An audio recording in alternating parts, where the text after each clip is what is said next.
আজিৰ টপিকটো হৈছে আপোনাক কোনে হিংসা কৰে। আপোনাক কোনে হিংসা কৰে আপুনি কেনেকৈ বুজিব বা চিনিব, তাৰ একমাত্ৰ মাধ্যম হৈছে আপুনি অবজাৰ্ভ কৰিব লাগিব। আপুনি আপোনাৰ চাৰিওফালত থকা মানুহখিনিক ভালকৈ পৰ্যবেক্ষণ কৰিব লাগিব যে কোন মানুহ আপোনাক গুৰুত্ব দিছে, কোনজন গুৰুত্ব দিয়া নাই।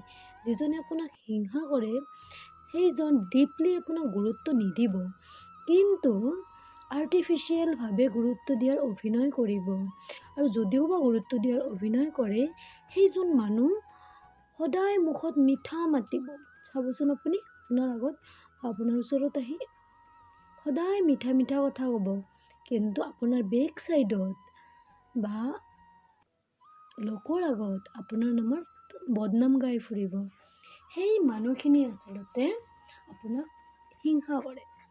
আপোনাক হিংসা কৰা মানুহ চিনি পোৱাৰ আৰু এটা উত্তম উপায় আছে।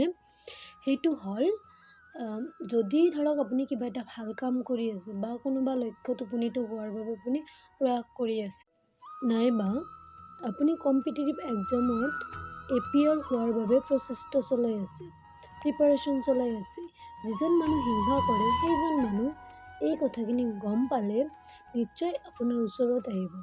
আহি আপোনাক আপুনি নিবিচাৰিলেও কিছুমান এনেকুৱা কথা ক'ব যাতে আপুনি দুৰ্বল হৈ পৰে আৰু আপুনি নিজৰ লক্ষ্যৰ পৰা আঁতৰি যায় আৰু আপোনাৰ মনোবল ভাঙি দিয়াৰ চেষ্টা কৰিব।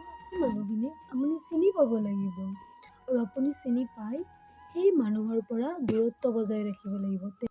তেহে আপুনি জীৱনত সফলতা লাভ কৰিব পাৰিব, নহ'লে সফল হ'ব নোৱাৰিব আপুনি।